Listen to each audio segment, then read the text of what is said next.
My name is Jerome Washington, but on the streets of Harlem, they called me Rome.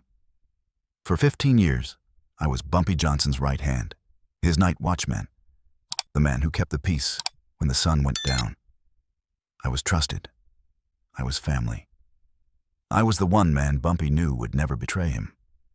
But here's what nobody knows, what I've never told a soul until tonight.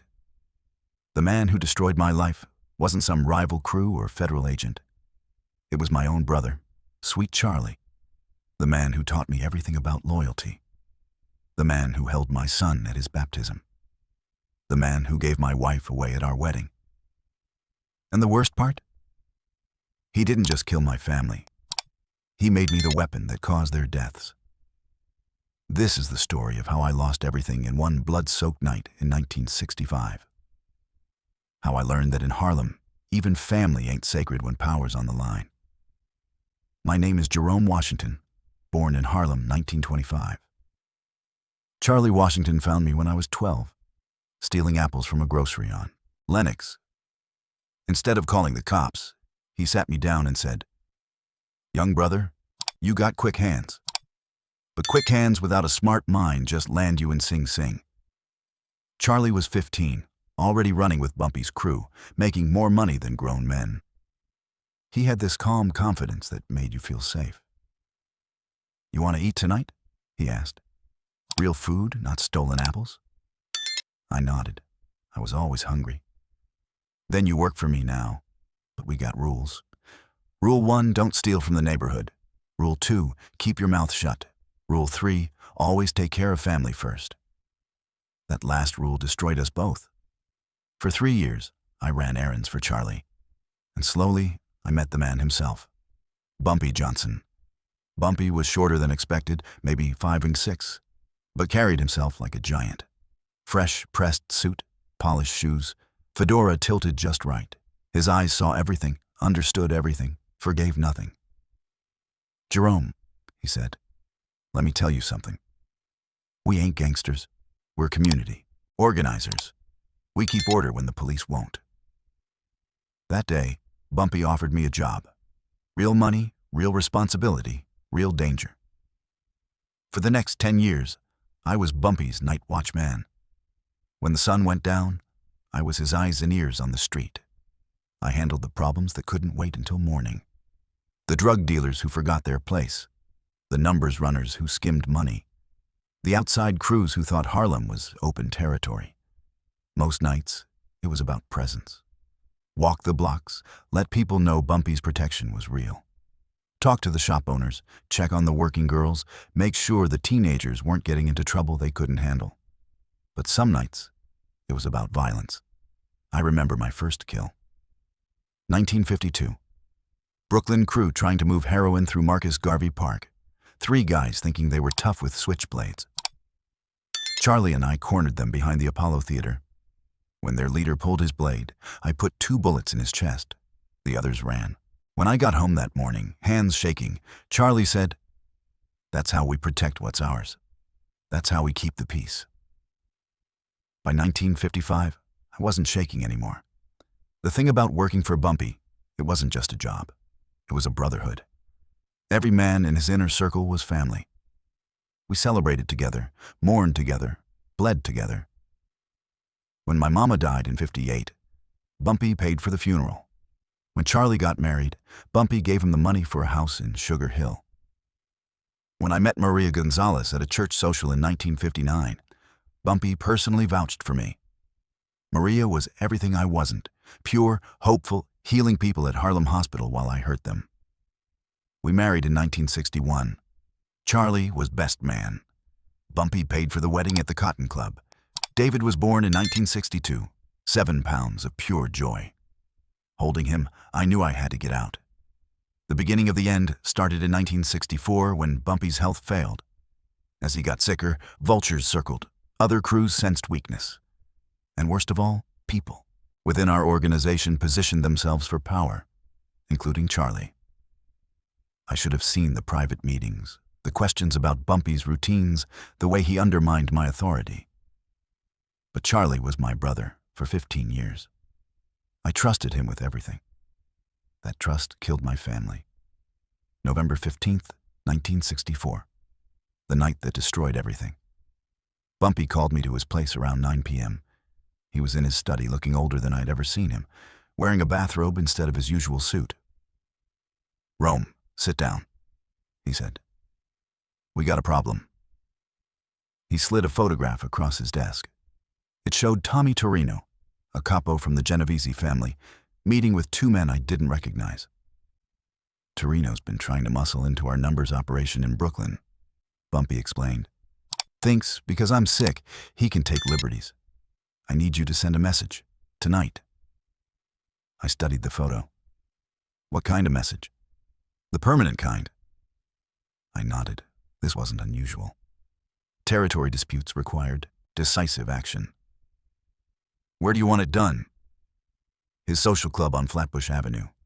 He'll be there until midnight, playing cards with his crew." Bumpy handed me a key. "Charlie's already scouting the location. Y'all coordinate, get it done clean, get out fast." I took the key, kissed Bumpy's ring like I had 1,000 times before, and left to meet Charlie. We met at a diner in Crown Heights around 10:30. Charlie was already there, smoking a Lucky Strike and drinking black coffee. When he saw me, he stubbed out his cigarette and smiled. "Ready for this, little brother?" "Always am." We drove to Torino's club in Charlie's Cadillac. The plan was simple. Wait until the card game ended, follow Torino to his car, put 2 bullets in his head, drive back to Harlem. But when we got there, the club was empty. Lights off, doors locked, no cars in the alley. "Looks like our information was wrong," Charlie said. "We'll have to catch him another time." I was relieved. Something about the whole setup felt off, though I couldn't put my finger on what. We drove back toward Harlem. I was thinking about getting home to Maria and David, maybe reading my son a bedtime story, when Charlie spoke up. "Jerome, I need to tell you something." "What's that?" "Bumpy's dying, real dying, not just sick. Doctors give him maybe 6 months. My heart sank. I'd suspected it, but hearing it confirmed was like a punch to the gut. "When he's gone," Charlie continued, "this organization is going to need strong leadership. The Italians, the Irish, they're all going to try to carve up Harlem. We can't let that happen." "No, we can't. That's why I need you with me, little brother. When the time comes, we're going to have to make some hard choices. Some people in our own crew might not understand the vision, might resist the changes." Something in his tone made me look at him closer. "What kind of changes?" Charlie was quiet for a long moment. Then he said something that chilled my blood. "The kind that require absolute loyalty." We pulled up to my building around 1 a.m. I was getting out of the car when Charlie grabbed my arm. "Jerome, tomorrow morning, I need you to come by my place. There's something I want to show you. Something that's going to change how you see things." "What is it?" "Trust me, just be there at 10 a.m. I watched Charlie drive away, and for the first time in 15 years, I felt afraid of him. I climbed the 5 flights to my apartment, my feet heavy on every step. All I wanted was to see my family, to hold my wife, to check on my sleeping son. I opened the door and immediately knew something was wrong. The apartment was too quiet. Maria always waited up for me, always had the radio playing softly in the kitchen. Tonight, there was nothing but silence. "Maria," I called out. No answer. I walked through the living room toward our bedroom. The floorboards creaked under my feet like they were screaming. I found them in the bedroom. Maria was on the bed, her nurse's uniform torn and bloody. 3 gunshot wounds to the chest. Her beautiful face peaceful, like she was sleeping. David was in his crib, still in his pajamas. 1 bullet to the head. He was 3 years old. I fell to my knees beside the crib, reaching through the bars to touch my son's cold hand. The room spun around me. This couldn't be real. This had to be a nightmare. But it wasn't. On the nightstand, there was a note, written in Tommy Torino's handwriting. For every action, there's a reaction. TT. Tommy Torino. The man we'd gone to kill tonight. The man who wasn't where he was supposed to be because he was here. Because he was murdering my family while I was out hunting shadows. I called Charlie from the payphone downstairs, my hands shaking so badly I could barely dial the numbers. Charlie, they're dead. Maria and David. Torino killed them. There was a pause. What? Are you sure? I'm looking at their bodies right now. There's a note. Jesus Christ, Jerome, get out of there. Come to my place. Now. I drove through Harlem in a daze, seeing nothing, feeling nothing except a rage so deep it threatened to consume me entirely. By the time I reached Charlie's apartment, I was ready to burn down half of New York to get revenge. Charlie met me at the door, his face grave. Brother, I'm so sorry. This is my fault. How is this your fault? I should have anticipated this. Should have had protection on your family. Torino must have found out about the hit and decided to strike first. Charlie poured me a whiskey. I drank it in one swallow. We're going to make this right, he promised. Tomorrow night, we're going to find Torino and make him pay. Not just him, but everyone who helped him. We're going to make them suffer like they made you suffer. I believed him. I wanted revenge more than I wanted to breathe. I spent that night at Charlie's place, planning Torino's death in exquisite detail. It took 3 days to track down Torino. We found him at a warehouse in Queens, meeting with suppliers. Charlie and I went in with 4 other guys from Bumpy's crew. I was the one who put the gun to Torino's head. You killed my family, I said. Torino looked confused, genuinely scared. What family? I don't know what you're talking about. Maria and David Washington, my wife and son. You left a note. Torino's eyes widened with real fear, not the fake kind. Brother, I swear on my mother's grave, I never killed no family. I never been to Harlem in my life. I don't even know where you live. Something in his voice, the genuine confusion, made me hesitate. Don't listen to him, Charlie said from behind me. He's lying. Pull the trigger. But I couldn't. Something felt wrong. If you didn't kill my family, I asked Torino, then who did? Torino looked past me at Charlie.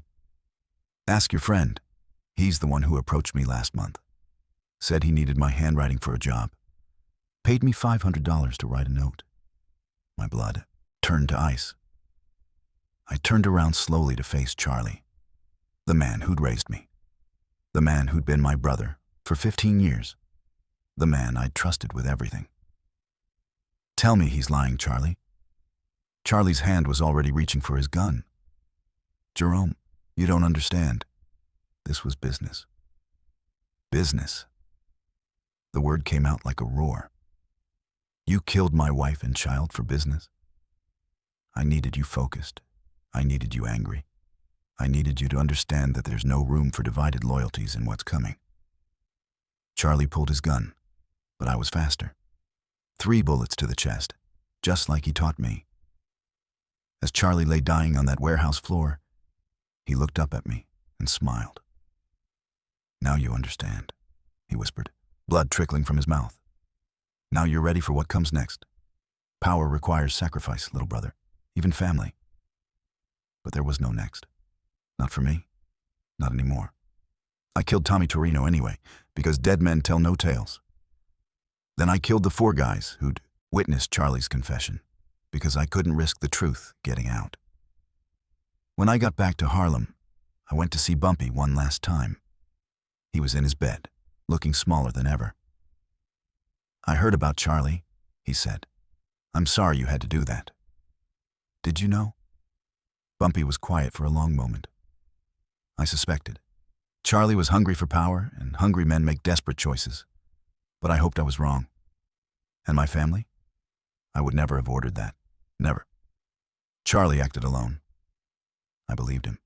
Even at the end, Bumpy was honorable in his way. I'm done, I told him.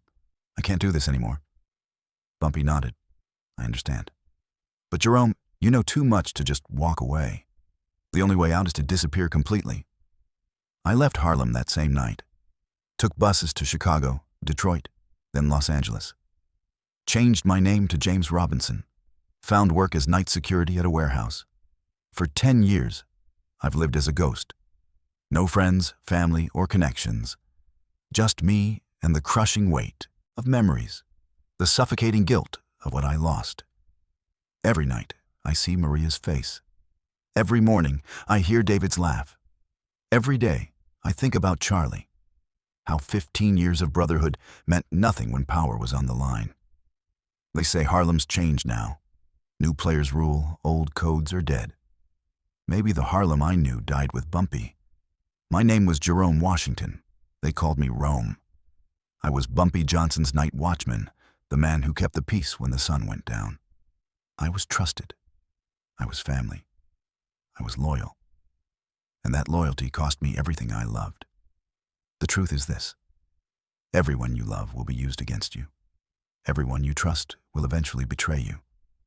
You either become the monster they expect, or disappear into shadows where monsters go to die. I chose the shadows. But the shadows remember everything, and they never let you forget the price of survival.